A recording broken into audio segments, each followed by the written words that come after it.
नमस्कार, आप सभी का बहुत बहुत स्वागत है स्टार सिटी न्यूज़ में। मैं इस वक्त दिल्ली के तिलक नगर विधानसभा पश्चिमी दिल्ली जिला में मौजूद हूं। साथ ही हमारे पूनम सिंह जी हैं जो कि मंदिर प्रकोष्ठ से पश्चिमी दिल्ली के सह संयोजक है। आइए इनसे बात कर लेते हैं।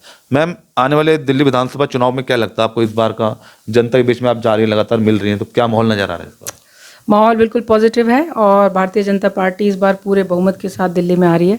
अच्छा, क्या विजन लेके चल रहे हैं आप जैसे बोल रही हैं इस बार बीजेपी की सरकार बनेगी, कोई कॉन्फिडेंस की तरह कोई मुद्दे? कॉन्फिडेंस इसलिए क्योंकि पिछले 10 सालों में जितने भी प्रोमिसेस आम आदमी पार्टी ने किए हैं उनमें से एक भी पूरा नहीं हुआ है। और जिस तरीके से झूठ और ढोंग की राजनीति आम आदमी पार्टी ने की है, जितना झूठ बोला है वो सब उजागर हो चुका है, जनता अब समझ चुकी है।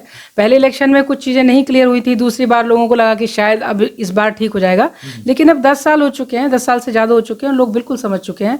और अंदर से लोग हर तबके का इंसान, चाहे वो झुग्गी में रहने वाला है, चाहे सोसाइटी में रहने वाला है, चाहे बड़ी फ्लैट में रहने वाला है, चाहे साउथ दिल्ली में रहने वाला है, चाहे नॉर्थ दिल्ली में रहने वाला है, दिल्ली की जनता बिल्कुल त्रस्त हो चुकी है और बहुत ज़्यादा फ्रस्ट्रेट है अंदर से, बहुत गुस्से में। और आपने कहीं जगह देखा भी होगा शायद कि जहाँ इनके पार्टी के लोग जाते हैं वहाँ जूते चप्पलों से इनका स्वागत हो रहा है। जनता फ्रस्ट्रेट है। जो झुग्गी झोपड़ी जो प्रकोष्ठ है, जो एरिया है, वो कहीं ना कहीं आम आदमी पार्टी की तरफ है, तो क्या लगता है वापसी भाजपा की तरफ हो रहे हैं? आप लगातार प्रवास भी कर रही हैं।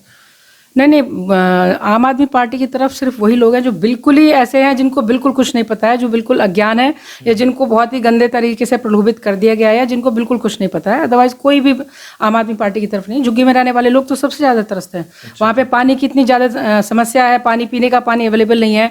आप सोचो, मोदी जी ने हर घर हर नल से, गांव गांव में नल से पानी पहुंचा दिया है। और यहाँ दिल्ली में रह के, आप राजधानी है देश की, यहाँ दिल्ली में रह के लोग अभी भी टैंकर से पानी पी रहे हैं। मोदी जी ने ऐसी जगह सड़क बना दी जहाँ पे आप घोड़ा भी ले जाके नहीं जा सकते, वहाँ सड़क बना दी है। कितने कितने कठिन परिस्थितियों में, कठिन कठिन रास्तों में मोदी जी ने सड़क बना दी है। लेकिन आप दिल्ली में रह के दिल्ली की सड़कों का हाल देखो तो जनता बहुत त्रस्त है। झुग्गी में रहने वाले तो उल्टा ज़्यादा त्रस्त है, उनको तो कोई फैसिलिटी नहीं है। जो कि दिल्ली में झुग्गियों में काम होना चाहिए था, वहाँ पे केजरीवाल जी कह रहे मैं फ्री दे दूंगा। अरे फ्री देने के बजाय आप उनका विकास करो ना, वो झुग्गी से निकल के थोड़े बड़े घर में जाएं, ये बात करो। आप उनके लिए इतना विकास करो ताकि वो झुग्गी में ना रहे। आप फ्री की बात करते हो। अच्छा, तिलक नगर का क्या माहौल है मैम इस बार?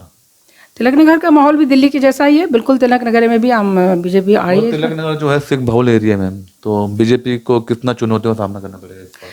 बीजेपी को चुनौतियों का सामना बिल्कुल नहीं करना पड़ेगा, क्योंकि तिलक नगर की जनता भी त्रस्त है आम आदमी पार्टी सरकार से और उनके झूठे वादों से। और सिख धर्म की अगर मैं आपको बताना चाहूँगी, सिख धर्म की शुरुआत ही हिंदुत्व की सुरक्षा के लिए, रक्षा के लिए हुई थी।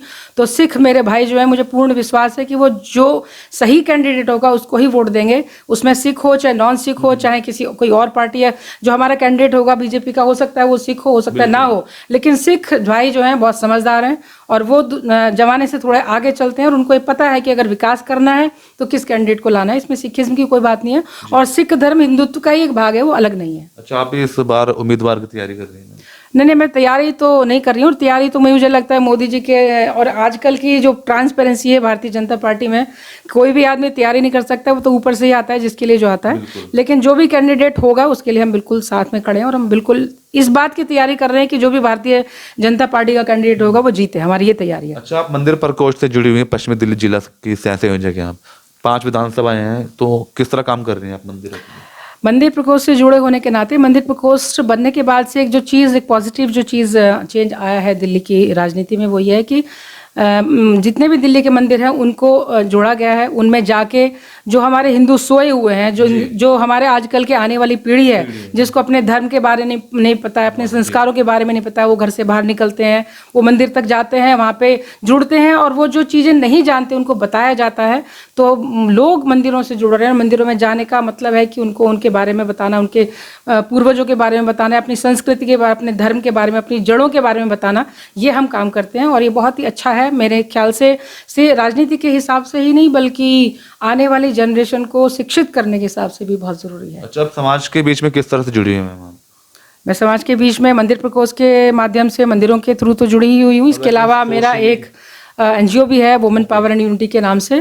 तो मैं एडवोकेट हूँ, तो महिलाओं के बीच में मेरी एक लीगल एडवाइस फ्री रहती है। तो किसी भी महिला को कोई भी काम होता है तो फ्री एडवाइस मैं देती हूँ। इसके अलावा दूसरे भी और कार्यक्रम हमारे जो एनजीओ में वो चलते रहते हैं और मंदिर के थ्रू भी चलते रहते हैं। अच्छा, राजनीति में वैसे आपका कैसे आना हुआ, कब से एक्टिव हुई है? एक्टिवली तो मेरा इन्वॉल्वमेंट 2017 से है, लेकिन वैसे तो मेरे पूरी फैमिली, पूरा घर, पूरा खानदान भारतीय जनता पार्टी से जुड़ा हुआ है। तो हम, और मोदी जी कहने के बाद तो मुझे लगता है, मैं अपनी क्या बात करूं, इस देश का बच्चा बच्चा ये चीज़ फील कर रहा है सब, और उनको सपोर्ट करता है, उनके साथ जुड़ना चाहता है। जिस तरह से राजनीति में ट्रांसपेरेंसी आई है, हाँ, ये बहुत अच्छी पॉजिटिव चीज़ है, और पढ़े लिखे लोग उससे जुड़ना चाहते हैं। तो वो हमारी इंस्पिरेशन है, हमारे जुड़ने की इंस्पिरेशन है। महिलाओं को किस तरह प्रेरणा दे रही हैं और किस तरह जोड़ रही हैं आप अपनी टीम से? मेरी टीम, अगर आप कहें भारतीय जनता पार्टी के एंगल से या कहें मंदिर प्रकोष्ठ के माध्यम से, तो मैं ये कहूँगी कि समाज की जो भी बुराइयां हैं, जो भी कुरीतियां हैं, वो घर में बैठ के डिस्कस करने से ठीक नहीं होती हैं। आपको बाहर निकलना पड़ेगा, समाज में ज़्यादा नहीं, आप 10 लोगों को जागरूक करो, आपको करना पड़ेगा। तो अगर हम ये देखते हैं कि राजनीति में कोई बुराई है, तो हमें बाहर निकलना पड़ेगा, और महिलाओं को भी बाहर आना पड़ेगा अगर हमें पॉजिटिव राजनीति करनी है। तो मैं महिलाओं को यही कहती हूँ कि ऐसा नहीं कि हमें कोई काम धंधा अपना छोड़ना है या घर परिवार छोड़ देना है, लेकिन 1-2 घंटे का समय हम बिल्कुल समाज के लिए निकालें, और निकालना चाहिए। अच्छा, राजनीति के साथ साथ आप वैसे प्रोफेशनली क्या करती हैं? प्रोफेशनल तो मैं एक बिजनेस वूमेन हूँ, और पिछले 30 सालों से बिजनेस ही करती हूँ, लेकिन बिजनेस के माध्यम से भी और इसके साथ साथ मैं अपना टाइम निकालती हूँ। तो मुझे लगता है हर एक आदमी को करना चाहिए, बिजनेस करें, जॉब करें, हम जो भी करें, गवर्नमेंट जॉब में हो चाहे प्राइवेट जॉब में हो, लेकिन समाज के लिए, अपने आसपास के एनवायरनमेंट के लिए हम सबको जागरूक रहना, सचेत रहना बहुत ज़रूरी है। ठीक है। और कोई मैसेज देना चाहते हैं पूनम जी, दर्शकों को भी अपील देना चाहते हैं? मेरी अपील, अब चुनाव का माहौल है, तो मैं यही अपील करूंगी सभी दिल्ली के लोगों से कि दिल्ली में आने वाले चुनावों में अपने दिमाग का इस्तेमाल करें, अपनी आंख नाक कान खोल के रखें, और किसी के बहकावे में ना आए, किसी के झूठ में ना फंसें। जो आपको लगता है कि सही कैंडिडेट है और जो दिल्ली का विकास कर सकता है, उसी को वोट दें, भारतीय जनता पार्टी को वोट दें। नमस्कार। तो ये हमारी सीधी बात पूनम सिंह जी से, स्टार सिटी के साथ मैं जितेंद्र गुप्ता।